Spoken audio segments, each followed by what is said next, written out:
All right, thank you, Alan. I appreciate it. Thanks for attending today. We're going to share some of the secrets. We kind of in solutions engineering teams sit on thousands of calls every year with, a couple thousand agents out there that are selling AireSpring now globally. If you guys haven't heard, we now sell, internet, firewalls, SD-WAN, just LTE, ton of products in over 190 countries, and we have a backbone with 23 POPs that spans 4 continents. So we have expanded operations dramatically over the last couple of years, and we get to see how, what works, what doesn't, what sells solutions. So let's dive in.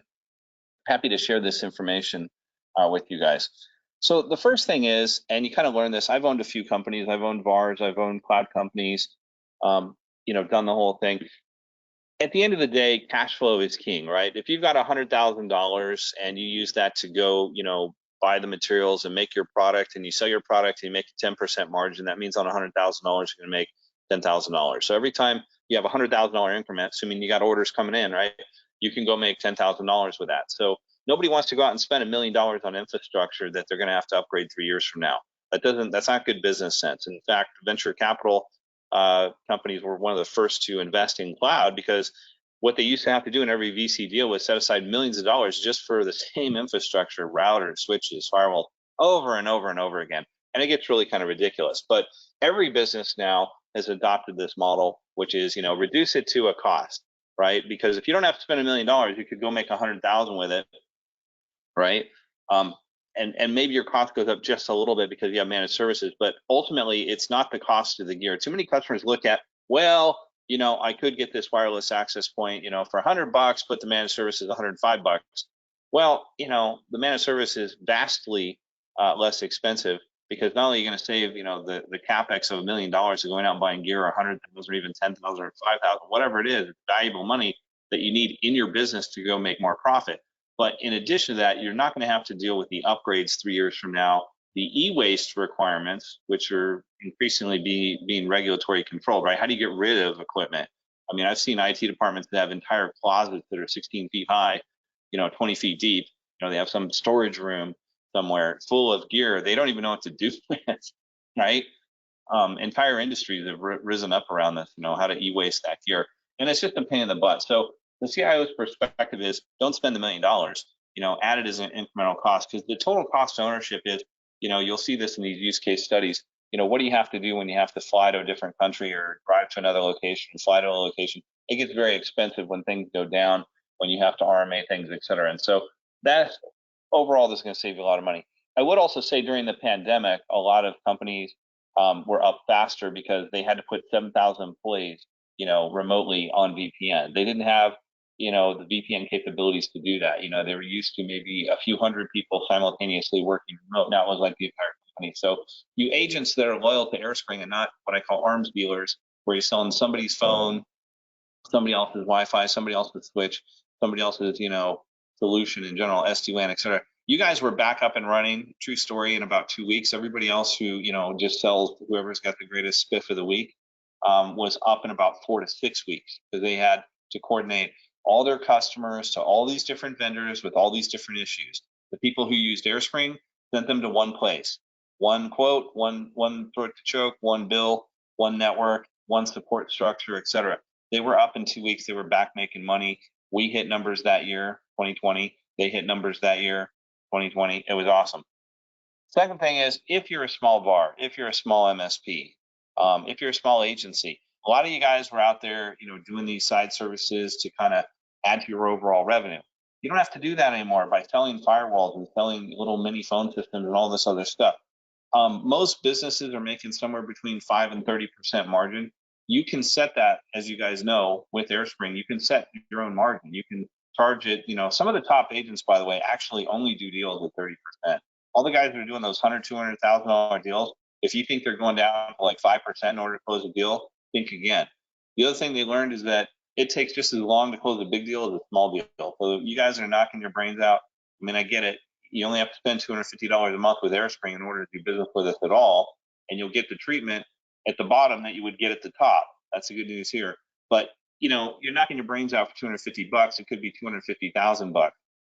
And one of these case studies, there was a guy, he used to do network cabling on the side. He had a real quote unquote 9 to 5 job.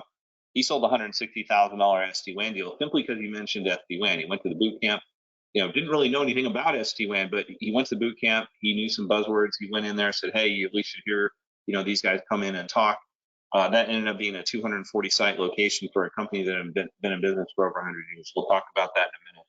But if you're a small entity of any kind, you don't want to have a credit department. You don't want I remember when I owned a bar and I was starting off, when you get your first 100,000, first million, first 10 million, dollar credit line, at first you're happy, like, wow, now I've got the credit line to go order from, Tech Data, Cynics, all these distributors to get the product to my customer. But then I'm waiting 30, 60, 90 days. I love it when you say net 30 on the invoice and you get a big customer who just ordered $2 million from you and calls up and says, sorry, we only do net 90.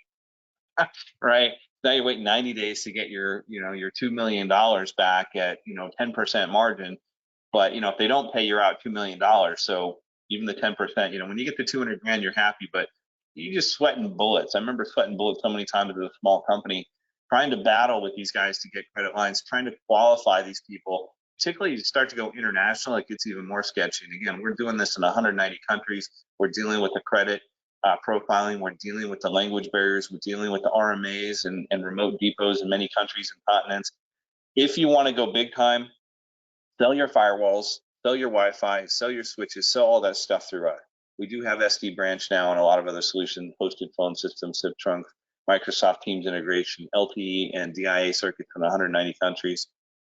It's pretty awesome. So on the customer side, you want to go OpEx, not CapEx. For you guys, you don't want the credit challenge. You don't want the credit line. You don't want the risk. You just want the profit. And again, you guys can set through level 1 through level 6 quoting. You can tell your channel manager, I want this at level 6, which is 5%, or level 1, which is 30% margin. So good deal for you guys. Overall, for everybody, this enhances your value to the customer. One-stop shop ease of management. Products are more effective when integrated. We do a lot of integration with our products, not just with SIP trunks and Teams. A lot of people don't realize, we can actually get you on Teams, integrated with Teams, right? And then have a SIP trunk to your current PBX, have a PRI to your legacy PBX. These could be, PBXs and things that are at different locations, and yet you're going to have one dial plan now. We can, basically take all the newest stuff that's out there, plus all the legacy stuff, and blend it together as if it's one universal phone system in any country in the world. So it's not like you got to migrate to Teams or migrate to a SIP-enabled PBX off your PRI or whatever. We can take all those systems and make them one. Pretty cool. So cost-effective, deeper discounting. We've always been the cost leader. We continue to do that. All our portals are free. When you do SD-WAN with us, our DDoS is free. Our ticket handling is free. So even if the internet that you're plugging into our SD-WAN solution wasn't purchased from us, no problem. You can use it. And of course, generous commissions. That's why you guys like to stay with us. And opportunity knocks. I mean, managed services market, I have a saying, anything that isn't secure isn't truly usable, right? So the bottom line is that you really need to make sure that things are secure. That's what's going to guarantee that you, your customers, everybody's growing. Security is a massive market, $27 billion and growing, toward 50 billion. And the reality is that there's not enough security professionals out there. I've got a lot of security certs now through Fortinet and other companies. I get like 10 calls a day. People trying to hire me, away from AireSpring because there's not enough security people out there. So it's not only a huge opportunity for you guys to sell, it's a huge opportunity, period. And nobody wants a solution, that quite frankly isn't secure. Oops, sorry, let me go back. So case study number 1. This is the one that I was telling you about. Now, these guys were founded in 1917, so they've been in business about 106 years. 243 locations, second largest bookseller in the USA. They got brick and mortar, they got data centers, they got big corporate headquarters. I actually love to fly on site with all these customers, and I've done that with all the ones in the case studies here, and actually understand their business. I visited their warehouse, their production facilities, their corporate office. These guys had a mishmash of a network, okay? They had really old gear. They had like 2 or 3 SD-WAN solutions in there. They hadn't quite gotten the hang of it. They wanted to standardize. They wanted to have a unified phone system because they had a lot of legacy stuff going on, and we were able to do that for them. I mean, bottom line, we went in there. It was really kind of complex, and one of the reasons I love flying on site is not only to get to know the people in the business, but we had to look at their network diagram and figure out in this hodgepodge, where were we going to stick, essentially the SD-WAN in order to integrate with everything that they're doing. And we found the perfect spot from a routing standpoint in order to do that, and that's what we did. And it made the phase one, which was put SD-WAN in. That's usually where you start before you get to SASE and a lot of security mechanisms to make it all work. And so they're extremely happy with it. They now, have MPLS type quality. They were able to get rid of Metro Fiber and MPLS and standardize on the right gear. Phase two is we're putting in SD branch, which is all their switches, all their Wi-Fi getting replaced. And their Wi-Fi is challenging. We're able to do the challenging Wi-Fi because they have these book warehouses where they're storing the books, right? And they're shipping them all over the world. But they've got these huge warehouses, which are, metal warehouses, metal walls, metal racks that are 16 feet high, et cetera. It's very challenging, but we're able to replace the existing wireless they have now, which has spotty coverage, right? They're going around with those little hand wands, scanning the books for inventory and all that. It's kind of a mess. And so they're able to do that a lot more effectively. With phase two, we're going to put that in. But today, they put in SD-WAN, they put in firewalls, they put in the phone system, they put in LTE for failover. In that case, we use the AT&T 1 gig plan, and since they have 243 locations, it creates a pool, which is 243 gigs of data. So, a store might go down for a day, might go down for a few hours, few minutes. They've got that failover using this massive LTE pool. We also have Verizon now with an unlimited plan. You may have noticed in the last year, a lot of the carriers really clamped down on unlimited plans, unless it's on your phone, because personally, a personal phone, they don't really think you're going to use that much data. You put it into a hotspot where it's then Wi-Fi extended, they know you're going to suck down a ton of data, and a lot of carriers over the last 12 months killed off those plans. We've got the plan. So if you're looking for those, or you're looking to do it here in the United States or in 190 countries, we've got carriers that can do that for you. Here in the US, it's AT&T and Verizon. We're working on Deutsche Telekom, but we do have LTE carriers in 190 plus countries. This is what the network looked like. So when you look at, the stores, you look at the warehouse, you look at the data center, they're all connected. They've got high quality, high speed connectivity with full failover. They use the VMware SD-WAN. They use, not VMware SD-WAN. They use the Fortinet actually SD-WAN in this case, and that acts as a firewall as well. So it's secure. A lot of the retailers, by the way, love the Fortinet product because the price point by having the firewall and the SD-WAN integrated into one is pretty incredible. And when you're doing that domestically, we don't do the Fortinet SD-WAN internationally per se because it doesn't connect to our GPN as of yet. That might be a 2024 thing. But domestically, when you look at these big retail chains, they have sometimes 5,000, 10,000 locations, and we have these kind of customers. This solution not only hits the spot from a price standpoint, but it's very, very robust security-wise. And what you're going to see over the next year is SD-WAN and SASE are merging together. All the sites, all the remote users now connect to one overarching cloud platform, whether it's VMware or Fortinet, and then it's multi-point between all of them, between all the sites, between all the remote users. It just becomes one big happy network, so to speak. So that's kind of neat. But these guys put this in, it's standardized their network because it was an absolute spaghetti fest in there when you went to their MPO, and it was a bit of a mess. So that's working out quite well. Looking forward to phase two. They're doing their new stores already with the SD branch, which is basically where we add Fortinet access points and switches that are PoE enabled and all this stuff. That's going to be phase two because they literally would go down to Fry's or Best Buy and get whatever switch was the best deal of the week, and it was just a mess. So we're cleaning that whole thing up, and that's what people are looking for these days. They want a network that just works. Everybody's frustrated with technology, no more. They'd rather that somebody else deal with it so that they can get on with the business of their business, not, half their business is struggling with their IT, which we've all done at any company worked at. Case study number 2. These guys have 7,000 employees, 75 international locations. They are one of the biggest manufacturers in the auto industry. They're not an auto manufacturer, but they make a lot of the parts for about 4 or 5 of the largest manufacturers on earth. And they've got very critical facilities. I actually got to personally visit some of these aluminum smelting facilities. It was pretty cool. We're standing 20 feet back. They open up this big furnace. It's 1,700 degrees Fahrenheit. I'll just tell you, at 20 feet away, I think I got a tan in about 2 seconds, or at least burned. But pretty amazing. They got these forklifts putting 1-ton blocks of aluminum in there to melt it, and then it gets poured and pressed into parts. You go from a really dirty environment like a smelting facility to a very high tech. They had robotics factories and stuff where people are in latex suits, an ultra clean facility. They needed to standardize worldwide because they have many different divisions. They needed to standardize their technology. They needed to get quick RMAs when something went down. They went with all HA. They went with VMware for SD-WAN because they have complex routing needs. They went with Fortinet firewalls behind that. They went with LTE. They went with multiple DIA circuits. We were able to sell them globally. So, no matter what the product, what the country, what the language, what the demand, what the environment, we were able to provide the right hardware for these guys. And a lot of fun. And we did that globally. The network on this one looks like this. There's a couple of cool points to this. I mean, we give read-write access to our portal. So when they want read-only or read-write access to any of these subsidiaries that they own, or individuals or IT departments, they can do it. They have the overall at corporate, the hierarchical view of everything, but they can give out that kind of access. And then it's all co-managed by us, meaning that if you, God forbid, read the manual or, go to class and you want to do it, you can do it. But if you promised your daughter you were going to ride a bike with her on Saturday and you just remembered and she reminded you, you can call up AireSpring and be like, you know what, I'm not doing the cutover this weekend, you do it. And we'll take care of it for you. And that's a huge, huge benefit. Plus, just being able to standardize their gear. They were already a massive Fortinet shop, right? So they were already savvy with the product. They could, and were doing everything on their own. In fact, they fired one of their biggest VARs, got in a big fight with them, because it's just frustrating. They still couldn't stay on the line. They were spending millions of dollars on equipment all over the world, and they still weren't solid. They still weren't, uptime was low, uptime was down, basically.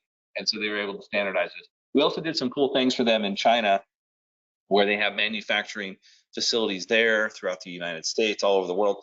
We actually provided American Internet, or premium internet access in China, as we call it, PIAC, PIAC, premium internet access in China, where we gave them American IP addresses and American Internet in China. The great thing, and this is where the VMware kind of separates itself on the SD-WAN side, at least, from the Fortinet, is when you get into complex routing, it really shines, meaning that their edge boxes throughout Asia and different, very stringent regulatory environments, China's got a lot of censorship. They're able to send, not only traffic to American Internet, which comes in and out of Los Angeles, but they can send it to Chinese Internet. They can also send it to our GPN, or Global Private Network Gateway, to traverse the 4 of their continents where they have operations running. And that is a 10 gig plus network. You can buy as little as 10 megs on it, but it's absolutely pristine. No dropped packets, no jitter, and 15% less latency than the internet in a 90-day period. And that's really important because the internet globally is very unreliable. It's not like here in the United States. There's always a black hole. There's always a country or a city that's down globally. These guys can avoid all that chaos by not just doing SD-WAN over the raw internet, which within a country is fine. When you start going inter-country or global, you better have a backbone that does that. We're the only company in the world that has an SD-WAN centric backbone. You look at GTT, they got MPLS. You got a lot of competitors out there with IPLCs or MPLS or legacy technology. That's not us. This is actually an SDN network built for this purpose, and it's absolutely pristine. So we did some really cool stuff there with PIAC, with being able to complex route their traffic between sites and between factories and so forth. Case study number 3. I'll tell you, what sells SD-WAN? SD-WAN doesn't sell SD-WAN. Rock solid internet sells SD-WAN. That was the case for these guys. And when I mean rock solid internet, there's a couple things that we do. And I'll give credit to one of our competitors, Big Leaf. They were the first ones to do what I call IP mobility, which is when you buy a DIA or direct internet circuit, normally what you get is a circuit and you get IP addresses tied to the circuit. When the circuit goes down, your IP addresses go away. Why is this a problem? Because even if you're running the fanciest SD-WAN on earth, your internet experience, not your site to site, because it'll fail over pretty quick, but your internet experience is impacted. And everything we do these days over the last 7 years, SD-WAN's been out actually longer, since 2010 roughly, on most companies, including VMware. But your internet experience is impacted. Why? Because you still have a medieval legacy device called a firewall, which was invented in 1994, roughly 29 years ago, that is going to flush what's called its state table the minute your IP address changes. So you get a circuit, you get IP addresses because you're not getting to the internet any other way. And unfortunately, when that circuit goes down, those IPs go with it. Your firewall flushes its state table because its source, it's like Joe talking to Sally. When it's no longer Joe talking to Sally, it's got to be Fred talking to Sally. It has to dump that conversation, start a new one. And so that's very disruptive. Big Leaf took, IP addresses, delivered them over a bonding box. There aren't actually SD-WAN, by the way. They know this. We joke about it every year. It's hilarious. People consider it SD-WAN, though, because of this one feature. They deliver an IP address that you can go put on your firewall. They have a bonder box that takes 2 or more circuits, bonds them together, and delivers it back to their data center and then out to the internet.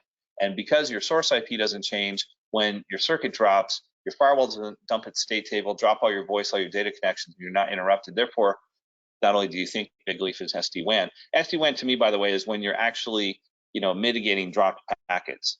You're dealing with jitter, which is variability of latency. You've actually got tools to do things about negative network conditions. Then you're SD-WAN. Otherwise, you're just very inventive. And they were the first ones to do it. We were the second ones. Now almost everybody does it, by the way. It was kind of unheard of at the time. I saw that, said, hey, this is easy to do with our SD-WAN solutions, particularly the VMware, and we went off and did it. And so that's kind of a cool feature. The other feature that sells it as part of the rock solid internet portfolio is what we call three-quarter protection. You don't know if the application or SIP trunk or whoever's at the other end, whatever you're trying to hit on the internet, any application, any protocol, you don't know if they have SD-WAN, right? Doesn't matter. You can send it to our gateways because the trouble's in the first 3 or 4 hops, and then it'll overcome all of that using its, it does packet duplication, so anti-drop packet problems and jitter, which is variability of latency. It gets over all the issues in the last mile circuit in the first 3 or 4 hops up to our gateway and then out to the internet. Your experience is 10 times better. So rock solid internet is what sells it. These guys, when I went to visit them, they have branches in Northern California and all over the place in mountainous regions, remote regions. And you would go to an ATM, and they said for 5 years there was one ATM down somewhere every week, and if not more, right? At least one, usually more. And when I first saw their MPO, I saw these cables hanging, and they had a tag: broadband, microwave, LTE, and they're just hanging there in midair. And I said, how come those aren't plugged in? They said, oh, we just plug in whatever works for that day, whatever's still online, because they not only had really limited connectivity options, but they had to fail over manually by plugging stuff in. The third thing was they had crazy people running around in these towns that were high on meth or cocaine, I don't know, and they were literally busting into telecom facilities, stealing the copper, stealing whatever precious metals or anything they could find to feed their drug habit, and so entire towns would be down. Once we put this solution in, we gave them fixed wireless, LTE, broadband, satellite. We give them everything all plugged in at the same time to an SD-WAN box. It fails over in 2 milliseconds. There's 1,000 seconds, 1,000 milliseconds in 1 second. Fail over in 2 milliseconds, hyper fast. They'd often be the only entity in the entire town that was still on the internet. So they said, hey, if you come in, open up an account, we'll give you milk and cookies, sit in the lobby, you can sit here all day, use the Wi-Fi. Half the town signed up. Every time these towns would go down. So pretty awesome story. They're happy with it. They've now had that for several years. A lot of these deals, by the way, are north of $100,000, $150,000 a month. So if you're not, at least mentioning AireSpring products, AireSpring capabilities, AireSpring solutions, you're missing out. The agents that are selling these typically do it at 20% level 3 pricing, commission structure. They're making a fortune. The guy who basically thought this was his side job on that 243 location book reseller, this is now his only job. So pretty cool stuff. Fourth company, this is the 7th largest commercial insurer in the world. They were founded in 1853. I'm proud of the fact that, a lot of very, very old, very well-known companies that are over 100 years old, and those are pretty rare these days, right, have chosen AireSpring because the price is right. We do a good job. Not to say we don't, mess things up once in a while. Who doesn't in telecom? But our mandate from our CEO on down is get it right. I mean, bottom line, you guys have an escalation list that's on our website that goes all the way up to the boss. You guys founded 1853, 70 offices, 9 data centers worldwide, 10,000 employees. The bottom line for them was, again, rock solid internet. That's what sold this. They don't actually do any site-to-site connectivity with the SD-WAN. They already had an agreement with Equinix to use their data center to data center exchange network, and that's how they get around. So what they used us for is they said, look, when disasters happen, and a lot of times in disaster, even the internet is down. Cellular towers might be down, your broadband's down, stuff's impacted. The first call people are going to make because they're in trouble, their building fell over, their house burned down, whatever happened, they're going to be calling us. We've got to be up. Makes sense, right?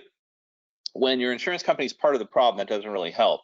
So they said, we got to be up. So we gave them a private circuit, a public circuit, bonded those two circuits, those two paths together, and then we bounced off a virtual SD-WAN instance. Equinix now is a virtual hosting platform. Initially, it was a few data centers. Now I think they've rolled it out worldwide. But we basically spun up a VeloCloud appliance. You can do that in the cloud. You can do it in private cloud, public cloud, Equinix, anywhere. We'll actually tie it to our orchestrator and license it for you, right? You'll pay them for the hosting, just like you would AWS or Azure, but it's still an AireSpring product. We'll put the license on it, tied to the orchestrator. It just appears like any of your physical box locations. But we tied those two together, and then to save them money, because they were going into a colo, right? When you have 30 or 40 private circuits, you don't want 30 or 40 private cross connects at a couple $100 per cross connect per month. That could kill the deal. So we did an 802.1q trunk. We took one 10 gig physical link in the data center, paid for that cross connect, and then virtualized 30, 40 connections across that. So just know that we're familiar. I used to actually host at Equinix when I owned a cloud company and other stuff. We know how these facilities work. We know how to save you money, and we'll go that extra mile. I literally had to call up 4 other carriers and negotiate this with them because it was a little bit of tricky provisioning that they're not used to doing.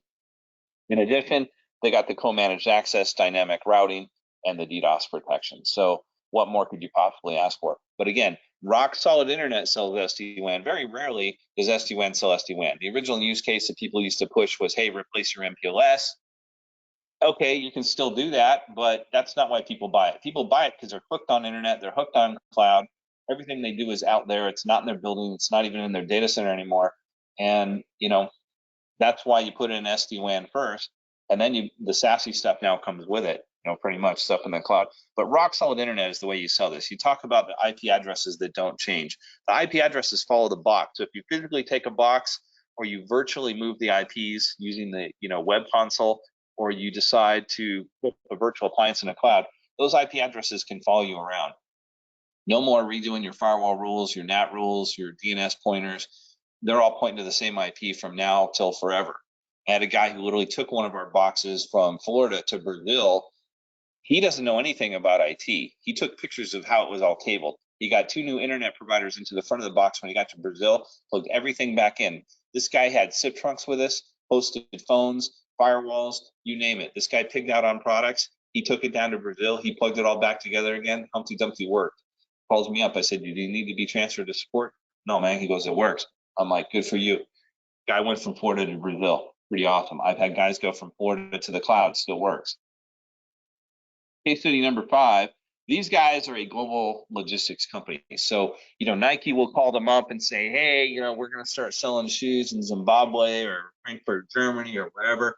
Can you stand us up a warehouse, find the staff, put in the time clocks, get some forklift operators, the whole 9 yards. They literally build out whatever type of logistics operation you need anywhere in the world, and they can usually do it in 30 days or less. These guys don't mess around. When we went in, there was like 15 carriers pitching these guys. Literally by the end of our presentation, this is a good reason to get me and my team on site with your customers. You can fly in, game over, guaranteed. As long as there's a real opportunity, our close ratio is higher than 95%. But I flew in with my team to this meeting. By the end of the meeting, and they hadn't even heard 3 other carriers yet, they said, you guys win the deal. And we were supposed to fly back that night, and literally we just had to rebook our hotels and rebook our flights because they said, okay, so tomorrow, we're going to tell everybody that they lost, even though we're telling you right now they already won. And it was awkward. They literally hid me in a room next to the conference room. I could hear the 3 last carriers pitching who didn't even know that they already lost. And then the next day we did the kickoff and started planning the actual rollout. But these guys are loving it because whether it's in Barcelona or Los Angeles, New York, they've got locations all over the place. They had to get rid of their expensive MPLS network. They replaced that with SD-WAN. They wanted, failover in the form of LTE. They wanted firewalls. They're heading towards SASE. They just really needed to get things protected online. They've been absolutely rock solid. The first DDoS attack that we have encountered was earlier this year. We actually have added for free Voxility, VOXILITY.com, if you want to go look them up. Voxility DDoS protection, and some of the largest DDoS attacks, just so you know, are 1,800 gigabits per second, 1.8 terabits, 1,800 gigs. I don't care who the carrier is or the customer, they don't have that kind of bandwidth in their network. So an attack started in Europe. It bled over to a huge block of IP addresses in the United States, part of which AireSpring owns, and some of our customers started getting impacted. They had no internet. They called up and said, hey, what's going on? We looked at it because our data centers were starting to go down. Nobody's got 1,800 gigs. We have a lot of 10 and 40 gig connections, right, like a lot of carriers do. But the reality is that it impacted it those BGP routes, which is the routing protocol internet, failed over to Voxility. Within a few minutes, they were taking the hit worldwide because they're paired directly with 1,600 ISPs globally. So instead of a 100-foot wall of tsunami water coming at you, IP packets, they pick them up when it's 4 inches tall from 1,600 carriers before they combine, because you get closer and closer to the destination you're attacking, the wall of water gets higher and higher. When it's 100 feet, it's going to wipe out any village, any city. So they pick it up, they clean the traffic, figure out what's the attack and what's actually people trying to access your company, your email, your website, whatever, and they filter it all very quickly and in real time and deliver that traffic back to us. Within a few minutes, we were back up. Now, of course, I had some unhappy customers because they don't want to go down at all. I get it. And they've been spoiled by SD-WAN and these use cases we've been looking at here. They're not used to going down. So we gave them credit, right? Buck stops here. I can't say it's not my fault, even though, some crazy hacker in Europe causing the whole world trouble. But the reality is, gave them some credit. The thing they didn't know was that attack continued for a week and a half. So if you didn't have DDoS protection, you didn't have AireSpring, you didn't have SD-WAN, you were down for a week and a half. I can only imagine the types of credits and yelling and screaming that was going on at the other carriers. Fortunately, at AireSpring, we took care of it, chop. So got it back online. But they're using our GPN network as well. I can't say enough about the global private network.